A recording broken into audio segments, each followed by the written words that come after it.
Bonjour à tous, et nous sommes aujourd'hui mercredi le 26 août 2026, vers la fin du mois, et merci beaucoup pour votre fidélité. Ouvira sur la porte de tomber. Ce sont ce que nous apprenons. Je ne sais pas si ça va tomber ou ça ne va pas tomber, on ne sait pas. Gassita a pris ses fonctions, on ne sait pas. Et beaucoup de gens ne sont pas contents. Il y a beaucoup d'informations chaudes. Mais je suis venu vous faire une analyse par rapport à une situation, la situation de Gassita. Suivez bien, c'est une analyse.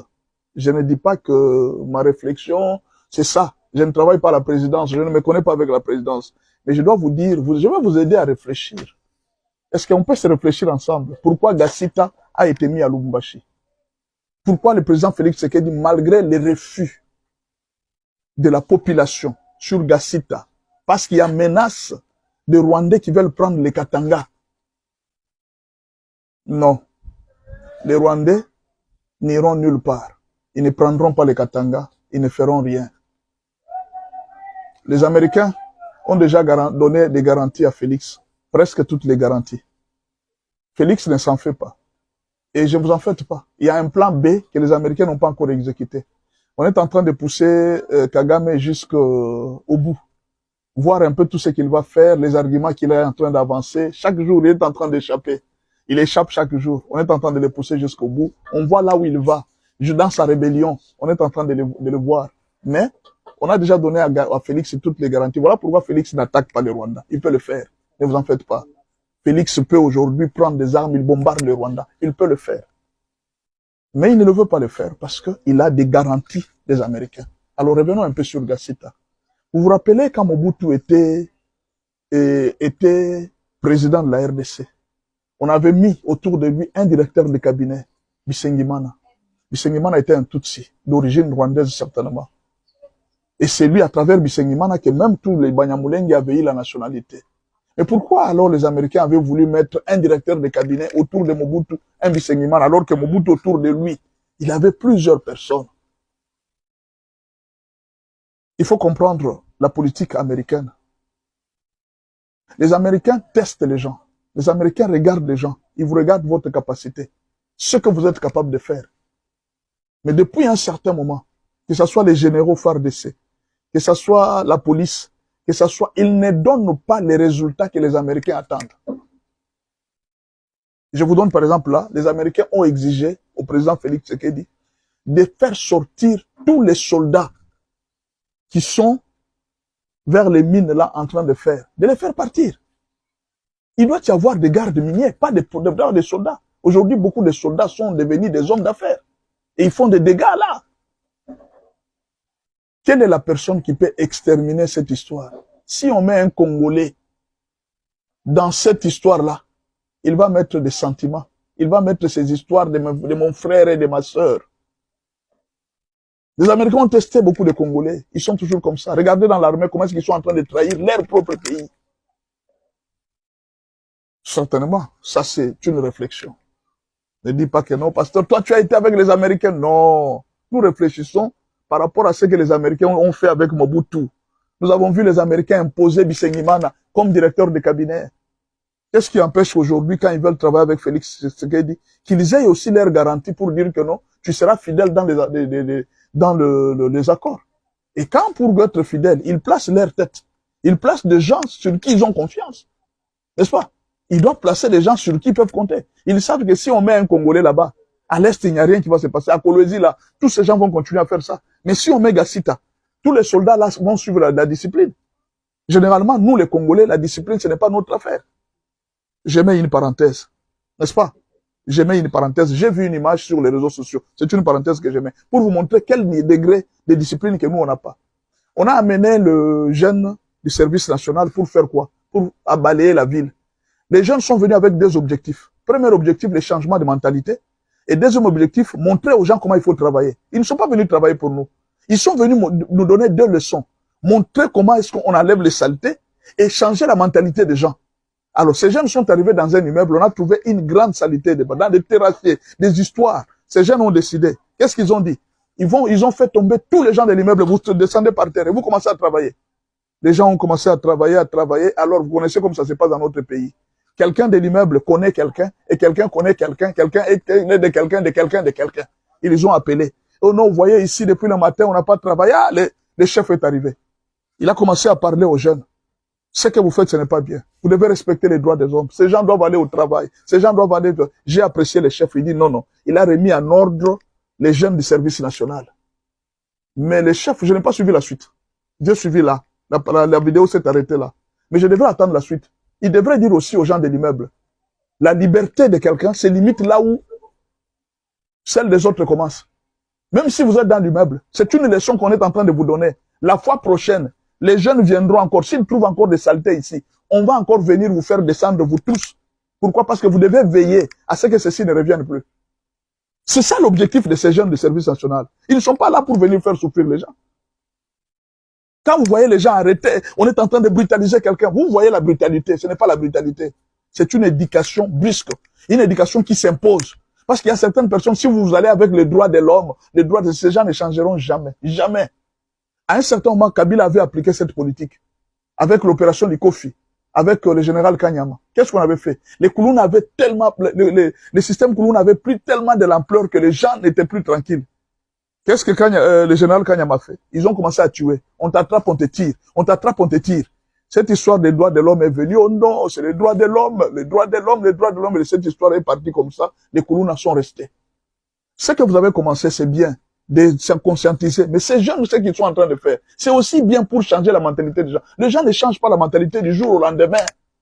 Revenons maintenant avec les Américains. C'est la même chose aussi avec les États-Unis. Les Congolais ne changent pas de mentalité du jour au lendemain. Mais alors, au lieu d'attendre les changements de mentalité des gens à qui on donne l'éducation chaque jour, abandonnez la corruption, ne faites pas ceci dans votre justice, mettez la justice ici, ils ne veulent pas comprendre. Les Américains veulent que l'administration puisse changer. Vous avez suivi la lettre de 50 députés démocrates. Qu'est-ce qu'ils ont dit? Ils ont reproché à l'administration Trump d'avoir exigé à la présidence de la RDC d'échanger certains dispositifs de la Constitution. Vous avez compris que cette histoire de constitution ne vient pas nécessairement de l'UDPS. Ça vient des États-Unis, dans les deals. Voilà pourquoi ils ne disent rien. Vous avez compris? Les Américains ont déjà accordé tout ce que vous voyez Félix est en train de faire. La majorité des choses, c'est aussi les Américains qui lui disent. Parce que nous sommes en collaboration. Nous voulons que la justice soit comme ça. Nous allons mettre notre argent. Regarde dans votre état de justice. Parce que les Américains ont la liste de tous les généraux. Ils ont la liste de tous les ministres. Ils savent les ministres qui volent l'argent. Ils savent les généraux qui volent l'argent. Ils savent. Il y a un moment, ils avaient suspendu Tango Fort et plusieurs autres généraux. Pourquoi? Comment ils ont suspendu les généraux rwandais? C'est-à-dire, ils ont la liste de tous ces généraux. Ils ont leurs avoirs. Ils savent qui vole et qui ne vole pas. Alors, ils ont regardé, peut-être, ils disent, non, monsieur Félix, tu dois travailler avec Gassita. Parce que Gassita, lui, il peut mettre de l'ordre au niveau des miniers, des mines qui sont en Kolwezi. Il y a un désordre terrible. Et vous savez, là, généralement, les Tutsis, il faut pas dénier, les Tutsis sont terribles dans la discipline. Nous, les Congolais, la discipline, là, ça ne marche pas. Quand c'est seulement mon frère qui est là, imaginez un peu, aujourd'hui, même le président Félix Tshisekedi, saura-t-il mettre la discipline là-bas? Il y a ses frères qui sont, bon, je ne dis pas ça, je n'ai pas de preuves. Il y a beaucoup de membres de l'Union sacrée, qui sont aussi dans les carrés miniers. N'est-ce pas? Je n'ai pas de preuves, hein, mais beaucoup de membres, je suis très sûr que beaucoup de membres de l'Union sacrée sont dans les carrés miniers. Chacun vient avec son soldat, chacun vient avec... La meilleure façon, il faudra trouver une personne qui est plus ou moins neutre, n'est-ce pas? Une personne qui est plus ou moins neutre, qui peut aujourd'hui dire quelque chose et tout le monde va respecter. Mais sinon, tout le monde viendra là. Donc, moi, si je comprends, si on a pris Gassita, ce n'est pas pour l'histoire de guerre, c'est pour l'histoire des mines. Et ça, je pense que les Américains sont en collaboration avec le président, ils ont imposé Gassita. Ils disent, tu dois les mettre là-bas. Parce que nous voulons, depuis on a laissé le temps, et dit qu'à peine, il y a des désordres là-bas. Il n'y a pas de résultats. Les soldats sont toujours dans des mines en train de faire des histoires. Les Américains disent, non, mais ça ne va pas. On ne va pas travailler avec, en collaboration avec des histoires comme ça. Suspendez d'abord ces histoires de policiers, mais comme les policiers n'écoutent pas, le président Félix est obligé de prendre quelqu'un qui est plus ou moins neutre, qui n'est pas dans les relations familiales, tout ça. Non, il faut quelqu'un qui est très strict. Et Gassita, c'est l'homme du terrain. On l'a pas appelé pour les minéraux, pour qu'il livre les Katanga aux Rwandais, non. Gassita est mis là pour les minéraux et c'est en accord avec les Américains. Rappelez-vous les Bisengimana que les Américains avaient imposé. Donc, d'une manière ou d'une autre, hein, je vous ai dit, les problèmes de notre pays, Dieu est prêt à nous bénir, à nous élever. Nous n'avons pas de conscience. Vous avez déjà vu quelqu'un qui est propriétaire de la maison. Toi, tu es le père de la maison. Toi, tu es le ministre. Tu es en train de voler dans ton propre ministère. Tu es le gouverneur. tu es en train de voler dans ta propre province. Vous avez déjà vu ça? Que Dieu vous bénisse. Merci. Je vais vous parler des 5 messages de l'arrivée de Lorenzo à Kinshasa. Qu'est-ce que signifie l'arrivée de Lorenzo à Kinshasa? En fait, l'arrivée de Lorenzo cache 5 messages. L'arrivée de Lorenzo cache 5 messages. Il faudra que vous puissiez analyser. Il est venu à Kinshasa, tout le monde sait. C'est un contrat pour le corridor de Lobito, 1,25 milliard de dollars. C'est un grand contrat. Et alors, pourquoi maintenant? C'est ça la question. Pourquoi maintenant? Il y avait un problème très sérieux. La stabilité de la RDC. La stabilité de la RDC. On a donné la chance aux négociations. On a donné la chance aux conciliabules pour que la RDC puisse trouver quand même une réponse au problème. Et alors, on pouvait commencer avec le projet Lobito. Peut-être aussi c'était un problème de financement, mais je ne crois pas parce que cette histoire a commencé depuis 2024 quand le président américain est arrivé à Luanda. C'est là que le projet Lobito avait déjà commencé. Il fallait qu'on jette à Lubumbashi, il faut voir les remorques qui quittent Kolwezi, Likasi, jusqu'en Afrique du Sud, en Tanzanie et ailleurs. Mais si, à travers ces corridors, il y aura beaucoup de diminution de grands cars à Lubumbashi, et beaucoup de marchandises vont commencer à passer par les rails.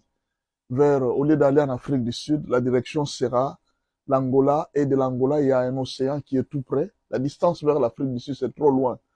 Vers la Tanzanie, c'est aussi très loin. Mais si on quitte de Kolwezi, Likasi, vers les ports de Lobito, c'est tout près.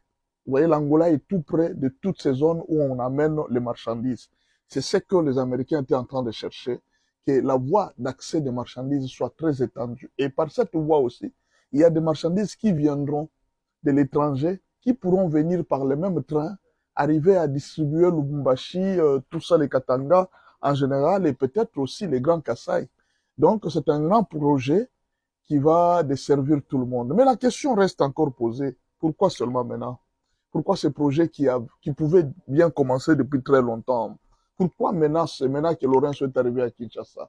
Et vous allez vous rappeler que ça fait longtemps que Lorenzo soit arrivé à Kinshasa. Il ne s'est jamais déplacé facilement comme ça pour venir à Kinshasa. C'est toujours Félix qui est parti à Luanda. C'est toujours Félix qui est parti à Luanda. Pourquoi maintenant Lorenzo se déplace pour venir à Kinshasa? Alors, il y a 5 messages que Lorenzo vient de nous donner à travers son arrivée. D'abord, le premier message, vous le savez, c'est les contrats de corridor de Lobito. Ça, tout le monde le sait. Le deuxième message, oublions le passé. Oublions tout ce qui s'est passé. C'est-à-dire quoi? Lorenzo et Félix Tshisekedi ont mis fin aux histoires de dialogue, aux histoires de... C'est pourquoi? Parce que Lorenzo ne se déplaçait pas parce qu'il voulait garder sa neutralité. Il ne voulait pas être dans relation avec Félix Tshisekedi. Il gardait d'abord sa neutralité pour donner la chance aux négociations. Mais là, l'arrivée de Lorenzo à Kinshasa, le deuxième message en dehors de ce projet de 1,25 milliard, Lorenzo est en train de nous communiquer un message pour dire que cette histoire de voir Lorenzo pour les négociations, de voir ceci pour les négociations, oubliez cette histoire. Donc, c'est une façon de dire que Lorenzo a mis fin. Et les Américains ont mis fin à toutes ces négociations par lesquelles Kabila passait. On va voir Kabila, on va voir ceci. On vient de mettre fin à toute cette histoire-là. Je ne crois pas qu'il y aura encore des négociations où les gens passeront par Lorenzo pour qu'il devienne intermédiaire. Lorenzo vient de mettre fin à ce rôle d'intermédiaire qu'il avait. Il ne sera plus intermédiaire pour les conciliabules congolais parce que là, il vient de s'afficher son attachement au gouvernement. Le deuxième message, c'est-à-dire qu'il y a maintenant la sécurité. Du côté de Mitwaba et autres, partout où les rebelles voulaient entrer. Ça ne sera plus facile d'entrer par ce côté-là. Pourquoi? Parce que c'est tout proche de l'Angola, c'est tout proche du projet qui est en train de se faire. Ce qui fait que tous ces éléments qui peuvent tenter d'aller là-bas pour faire la guerre ou bien entrer par la RDC et saper ces investissements, nous avons maintenant un allié, l'Angola et les États-Unis, qui vont combattre ces nationaux. C'est une façon de dire que la RDC vient de gagner un autre point de défense du Katanga à travers ce projet de 1,25 milliard. Ce qui fait que plusieurs personnes de l'opposition ne seront pas très contents que ces projets se réalisent parce que ils comptaient beaucoup sur le président angolais, mais là, le président angolais leur a dit, Niet, c'est fini, moi je vous ai donné la chance, mais c'est comme si vous ne comprenez pas. J'ai tout fait pour que vous puissiez me comprendre. Il a tout fait pour que Kagame comprenne. Kagame n'a pas compris. Et là, le président Lorenzo a pris maintenant la décision de faire des affaires avec la RDC. Or, quand vous êtes déjà en contact avec un pays et vous faites des affaires, ce sont les intérêts qui sont privilégiés. Donc, Lorenzo là va privilégier maintenant ses intérêts avec Félix Tshisekedi. Il sait ce que les Américains ont déjà dit par rapport à Félix Tshisekedi. Ils veulent stabiliser l'Afrique centrale. Et ce n'est pas en changeant de président maintenant qu'il faut stabiliser. Il faudra qu'on laisse un président qui risque de passer un peu trop de temps pour stabiliser l'Afrique centrale. C'est ce qu'ils ont fait avec Lorenzo lui-même. Il a fait très longtemps au pouvoir. Vous voyez, on l'a maintenu. Pourquoi? Parce que l'Angola était un pays post-guerre. Il fallait un président qui dure encore très longtemps. Si on commence la démocratie pour la démocratie, il y aura une chaîne de guerres et de guerres. C'est ce qui est arrivé dans notre pays. Il faut un président qui soit un peu stable pour que sa situation de guerre soit stabilisée. Parce que si on commence à changer une chaîne de démocratie aujourd'hui, on risque de commencer avec un autre président. La guerre risque encore de continuer. Ce qui fait que, pour le moment, il faut s'attendre que le président Félix Tshisekedi risque de faire encore très longtemps au pouvoir. L'arrivée de Lorenzo, c'est le troisième message. Le président Félix Tshisekedi fera encore très longtemps au pouvoir. Il est encore là, en tout cas.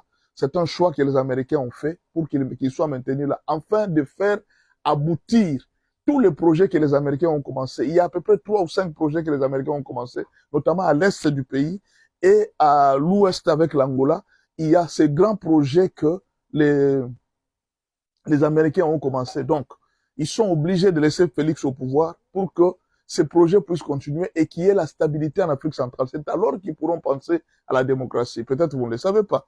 Il y a 50 parlementaires démocrates américains qui ont écrit une lettre à l'administration Trump. Parmi les revendications de la lettre, ils ont dit nous avons remarqué que vous avez demandé au gouvernement congolais d'échanger certains dispositifs de la Constitution. Et là, vous comprenez pourquoi, d'où est venue l'idée des changements de la Constitution. Ce n'est pas venu de nous nécessairement, mais c'est venu aussi des États-Unis parce qu'ils ont besoin de la stabilité de l'Afrique centrale pour les affaires. Ils ont remarqué que la Chine est beaucoup plus en avance par rapport aux États-Unis. Ne vous en faites pas. Il faut reconnaître quand même que les Américains aussi achètent beaucoup de choses chez les Chinois. Que les Chinois puissent acheter les choses au Congo et qu'ils fabriquent. Les Américains achètent chez eux et les Chinois aussi vendent chez les Américains. Donc, ils sont ensemble, ils travaillent ensemble, ça il faut reconnaître. Mais ils ont voulu quand même réduire un peu cette puissance de la Chine à travers ces corridors-là. Donc, comprenez maintenant que Lorenzo Avena ici, c'est d'abord un message pour dire aux Congolais que j'abandonne vos histoires-là, j'entre dans les affaires, je privilégie les intérêts. Donc, Félix, c'est mon ami maintenant, on fait les affaires avec lui. Alors que personne ne vienne déranger ici. Parce que je vous ai donné la chance, vous ne voulez pas vous entendre, vous ne voulez pas comprendre.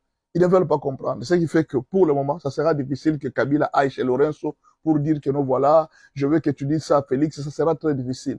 Ça sera très difficile que Kagame se déplace pour aller chez Lorenzo. Comme ce projet vient de commencer, jusqu'à ce que ce projet va être exécuté jusqu'à la fin. 1,25 milliard, c'est pas peu d'affaires. Chacun, l'Angola a besoin de préserver cela parce que ça va rapporter beaucoup d'argent à l'Angola.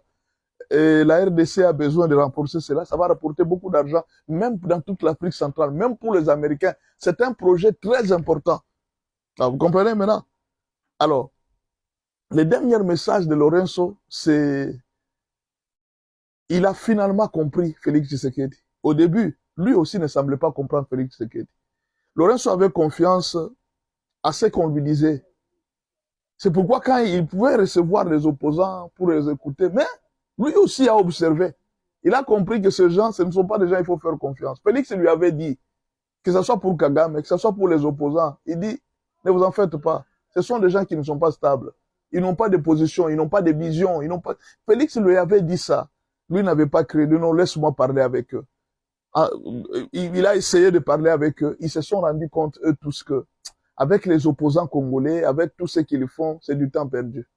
C'est vraiment du temps perdu. Les Américains ont demandé à Lorenzo d'accélérer le processus.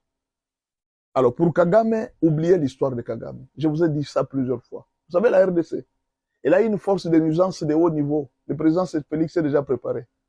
On peut frapper le Rwanda à n'importe quel moment. Mais, je vous ai dit que quand vous êtes dans le processus de l'ONU, il faut respecter certains principes. On veut faire arriver Kagame jusqu'au bout. Mais oubliez cette histoire de Kagame. c'est fini. Les deux grands, ils sont là, vous les avez vus aujourd'hui. Merci beaucoup, je suis dans la joie d'être encore avec vous pour vous rendre un compte rendu par rapport à mon passage à Lubumbashi. Lubumbashi, c'est une ville où j'ai vécu 12 ans avant de quitter cette ville. J'ai fait 12 ans à Lubumbashi, j'ai étudié, j'ai fini mes études secondaires à Lubumbashi, à l'Institut Kiwele. J'ai vu Kiwele, mon école, aujourd'hui il y a une grande université là-bas. Bon, Lubumbashi a changé, a beaucoup changé.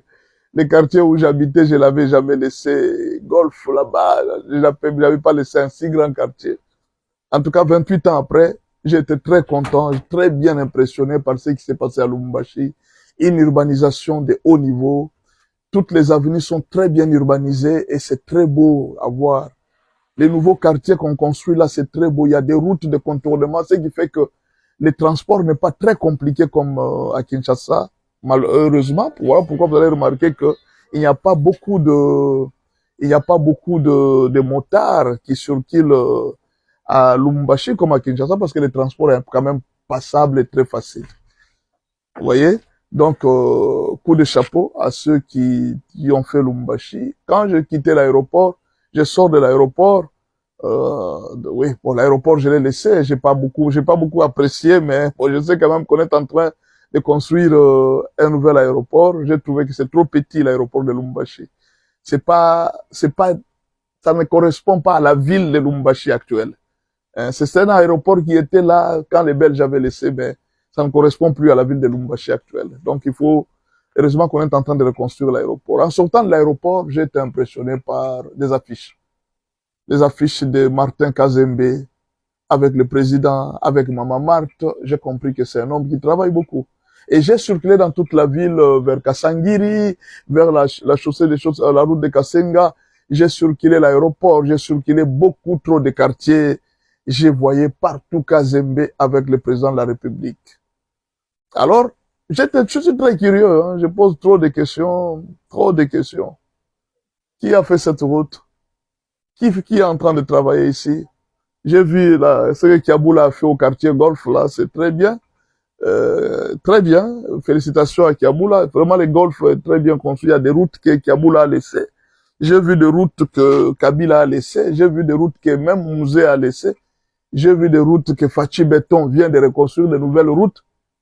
En tout cas, il y a eu beaucoup de changements dans la ville de Lubumbashi. Et alors, je demande au gouverneur, quand j'ai vu les photos du gouverneur, les affiches partout avec le président, je me suis dit, mais ça, c'est un ambitieux, il cherche la présidence ou comment? Comment des affiches partout, monsieur Martin, monsieur le gouverneur? Des affiches partout comme ça. Mais quand j'ai demandé à la population, aux gens qui étaient avec, non, c'est un travailleur. C'est un monsieur qui travaille beaucoup. Seulement, il y a un obstacle, on ne lui a pas encore donné la signature, mais il a une volonté politique de haut niveau. La même volonté politique que vous voyez chez les chefs de l'État, la même que vous voyez chez Fifi Masuka, c'est la même volonté politique. Donc, lui là, c'est pratiquement la vision de Fifi Masuka, représenter le président de la République valablement au Katanga. Et j'ai beaucoup apprécié ça. Beaucoup de gens ont un très bon témoignage de Kazembe, mais on m'a dit, le problème avec Kazembe, c'est qu'on ne lui a pas encore donné la signature. Il est toujours haï. C'est pourquoi je demande à monsieur le président de le confirmer, de lui donner un peu cette chance de travailler. C'est un homme qui travaille. C'est un homme qui est fidèle. Vous savez, dans la vie, il y a entre la compétence et la loyauté, il faut choisir la loyauté. La loyauté, elle est très importante parce que la compétence, tout le monde peut l'acquérir. Mais la loyauté, c'est très difficile. Kazembe, Maman Fifi Masuka, ce sont des gens qui sont loyaux. Il faut bien les maintenir et bien les encadrer. C'est une grande bénédiction pour le président Félix d'avoir Kazembe comme gouverneur. Monsieur le gouverneur, je vais revenir chez vous à Lubumbashi. Je reviendrai, si vous pouvez parler avec votre service de protocole, de me recevoir un peu. Je vais revenir à Lubumbashi. Vous me dites quand vous êtes vraiment disponible pour que je me rende chez vous. Je viendrai chez vous. Il y a beaucoup de choses qu'on doit parler. Hein, parce que ce que moi j'ai remarqué, j'avais des propositions à vous donner. Je peux vous en donner quelques-unes ici. Alors, regardez d'abord, je suis arrivé au quartier Golf. J'ai remarqué une chose. La régie des eaux n'y est pas. Ce sont des grands quartiers. Il y a plusieurs golfs là-bas. Mais j'ai remarqué que la régie des eaux n'y est pas. C'est pas normal. Un quartier qui est en train de naître. Mais c'est un manque à gagner pour la République.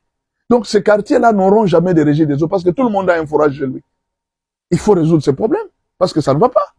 Comment vous pouvez priver l'État de l'argent? Tout simplement parce que la régie des eaux est paresseuse. Moi, je demande à ce que vous démettez la régie des eaux partout. De deux, j'ai vu la faculté de Polytechnique que j'avais laissée d'ailleurs, qui n'a pas beaucoup changé. J'ai vu les mêmes bâtiments. Je veux que vous puissiez demander au gouvernement central de mettre une faculté spéciale pour les énergies renouvelables. Notamment, qu'on commence à former des ingénieurs pour fabriquer des batteries et des panneaux solaires sur place, afin d'électrifier la ville de Lubumbashi d'abord elle-même, parce que quand vous êtes dans l'avion, vous regardez la ville de Lubumbashi, elle est très noire. Nous sommes arrivés à 19 heures. Elle est très noire, la ville de Lubumbashi. Il n'y a pas beaucoup d'éclairage dans la ville de Lubumbashi. Il y a vraiment trop d'obscurité, beaucoup de poches d'obscurité quand vous êtes dans l'air. Alors, vous pouvez créer une faculté d'énergie renouvelable à Lubumbashi, ou j'ai vu même l'INPP. Avec l'INPP qu'on vient de créer, le renouvellement et des écoles de l'INPP, vous pouvez travailler en collaboration pour qu'on crée ce qu'on appelle la faculté d'énergie renouvelable. À ce moment-là, on va former les ingénieurs, pas pour la GECAMINE comme on formait avant, mais cette fois-ci pour la fabrication des batteries et la fabrication des panneaux solaires. À ce moment-là, Lubumbashi et tout l'intérieur de Lubumbashi, du Katanga, du Grand Katanga, sera électrifié. C'est ainsi que nous allons conquérir les marchés où on n'aura plus besoin seulement que nos minéraux soient importés, mais au moins nous pouvons commencer à exploiter nos minéraux sur place à Lubumbashi. Donc c'est une idée sur la régie des eaux, sur les énergies renouvelables. C'est une idée que je pensais. Je pense que quand je vais venir à Lubumbashi prochainement, je vais vous chercher. Dites au service des protocoles de me faciliter la tâche de vous recevoir.